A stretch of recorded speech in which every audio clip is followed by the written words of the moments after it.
Rappers and music producers. It's Curtis King, CurtisKingBeats.com. And once again, it's another episode of What Do Beat Buyers Want?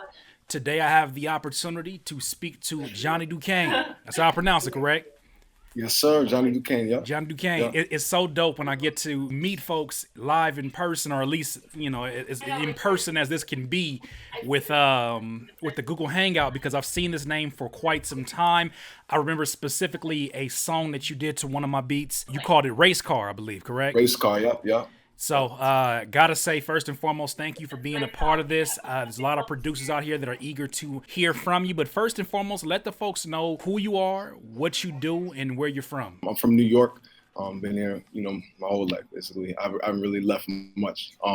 But, my music is really around, it started out around Christian music. So I have this song, Joy, is really taking off a lot on Spotify. So the numbers are getting good for me. So it's going well. That's the really song I'm kind of going to build off of. So Christian music, but I do conscious rap, and that's kind of what I came up off of. So a lot of my stuff is lyrical. So there was a question that someone asked within the last interview, and I left a sort of an open form for the next episode.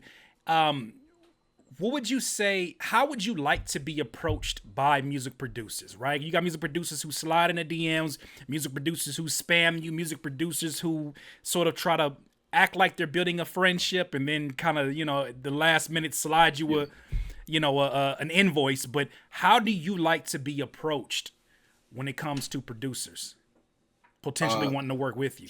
Well, one thing I learned from, really from you and just being a follower the last couple of years is providing value. So if somebody took the time to listen to a song and send me beats that are similar to what I think it's just, if you approach somebody looking to provide value, how can I help this person become greater or help them, assist them? That's kind of what makes me feel like, oh, this person actually is not just trying to throw something at me, but they're actually coming to me and trying to sell something, or work with me. So that's the biggest thing I see. There's producers that I've worked with in the past that send me like a newsletter every month. And it's like kind of like what you do, updates. Back in the day, you did the Rapper 911. Right. Just kind of advice, how to get your stuff on Spotify, how to do this. So you found a lot of value within the producers who went above and beyond their quote unquote responsibility to just provide beats. It was the producers that provided information and provided additional help. I'm sure there's a lot of producers now who are stuck trying to figure out, what do I send in the emails if I'm not sending beats? They think I'm crazy when I tell them, I say, that's only probably about 20 to 30% of your approach to your customers or to your audience. When you're sending out emails, they have needs, creative needs as artists, same way we have creative needs as producers. So I'm glad that you said that. It highlights the necessity to provide value. So like, do you like wide open beats, or do you like beats that are more, busy aesthetically? I know it's a very broad question, but what types of things, like, horns, brass? Do you like beats that sound more like what's going on in a modern sound, or do you like things that kind of are outliers in their own sense? They just stand out from everything else. What attracts you to beats? Well, the one thing I can say is I'm attracted to a lot of different ones. My style is more old school hip hop. So those type of beats really attract me. The pop beats, I like the Christian pop type of music. So that,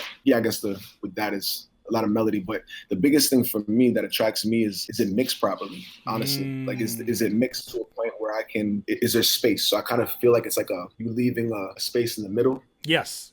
For like my vocals. Right.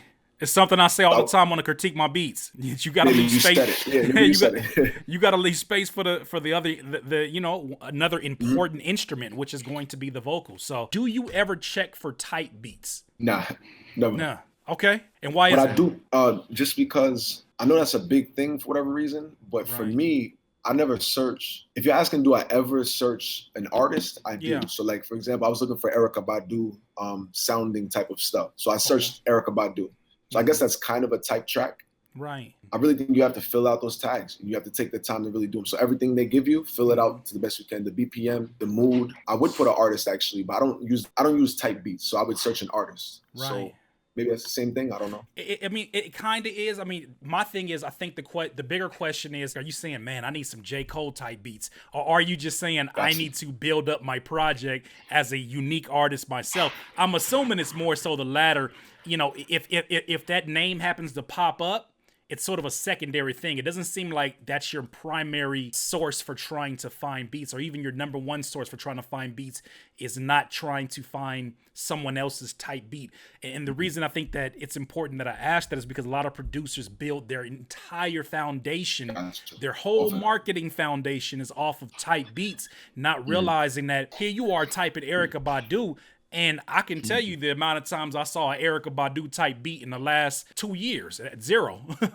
And they're missing valuable opportunities, sort of chasing what everybody else is creating with type beats, that they lose their way and they lose their sound. So take us through your process from beginning to end when it comes to, you got a project, how does buying beats play into that process? Yeah, so currently I surf through. However I'm feeling inspired that day, I might be inspired by an R&B beat. So, maybe I heard a song and I'm just, for whatever reason, feeling that vibe. So I search up R&B, maybe a soul beat. So R&B soul, I want to be more soulful. And I kind of just start combing through them. Anything I like, I add to the playlist because I know that later I'm going to write to it. And, I'll just go on a binge of just listening to music. So I'll listen to beats, I'll search something else. And, like common type beat, something like that, or old school hip hop. These are the type of things I would search. And from that, I just add the beats to the playlist. And at a later date, while I'm in the car driving, I'll just let it play. I have a commute in the morning.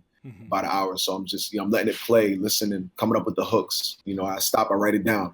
I got the hook. The verses for me, the easier part, but that's the process. I hear the beat, add it to the playlist, listen to the playlist, writing to it. If I don't like it, if I'm not feeling it, I skip to the next song. You know what I mean? The producers who are on your playlist definitely appreciate even having the opportunity to be in there. And that's why I say producers, stop deleting beats off your page. You never know what's going to happen on one shuffle where you're going through beats and you say, yo, I forgot about this one. Don't know who it is because there's no face attached to it, but this beat is fire and you may want to come back and buy it. And that gives me a lot more clarity when it comes to customers that come to me like 4 years later and they're like, yo, do you have this beat still? And I'm like, how did you even remember this? They have a playlist. There was another question that I want to ask you before we actually exit from here. What experience have you had that was a terrible experience buying beats online? What did that producer do? You don't have to name the producer, but what actually happened that you had a terrible experience or whatever close to it? The biggest thing that I didn't like was I got a beat and it was very hard for me to mix it properly because they did the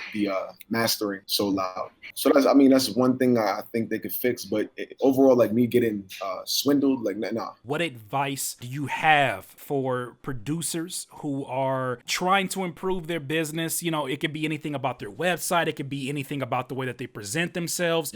What advice would you have for young potential beat sellers who want to be successful in this business and attract customers like yourself? Advice I would say is you need to be available on the sites that people are on. So if you go to SoundCloud, although you don't have to sell it on SoundCloud, you can have a link to your BeatStars. But you should still put it up on SoundCloud, maybe with the tags. Just being available on each of these sites. If you're not there, you're missing out. A lot of people have talked about having a producer site, and I'm aware that that's probably important. But for me, I rarely visit people's sites. I think your site is the only one there's a couple. There's probably like 4 or 5 I visit, but I don't really visit people's sites. I'm always on BeatStars. I'm on SoundCloud. I'm on YouTube, and I prefer to buy it from BeatStars. Unfortunately, I haven't used Airbit. I know it's similar. Yeah, and I don't blame you because some people's websites are very clunky. They don't look trustworthy. It looks like you may check a beat out and you may not get it for another few years. And that's the last thing you want is that buyer's remorse. Well, we appreciate your time. We appreciate these great answers. Please plug where people can find you, where they can find your music, how they can follow you on social media and all that good stuff. Absolutely. So my social media is all Johnny Dukane. Like I said, I do Christian music. I do conscious rap, lyrical rap. So my biggest song is Joy. I would love for everybody to go check that out on Spotify. It's doing really well. My website is Johnny Dukane. Like I just talked about not having a website, but my website is Johnny Dukane. Check that out. Appreciate you having me, man. Man, I appreciate it. What's your YouTube? We gotta plug that too, because you got some great information on there. I'm Johnny Dukane on YouTube. So I don't have a custom link yet, but I'm Johnny Dukane on YouTube. You're just searching Johnny Dukane. I should pop up. All right, sweet. We'll plug that in there. Well, we appreciate your time. Thank you so much for all of these answers, and thank you for being a loyal customer of mine, man. Like I tell everyone that I do get a chance to talk to, like I know that my sound is not the most common sounds of that is out there right now. So anybody or any artist that goes into this, I got the utmost respect for you. So thank you for your support as well. Absolutely. I appreciate everything. You really inspired me to keep going. I had quit a long time ago. We'll talk about that another time. But, oh man, I appreciate those. it. Appreciate you. So, music producers, once again, it's another episode of What Do Beat Buying Customers Want?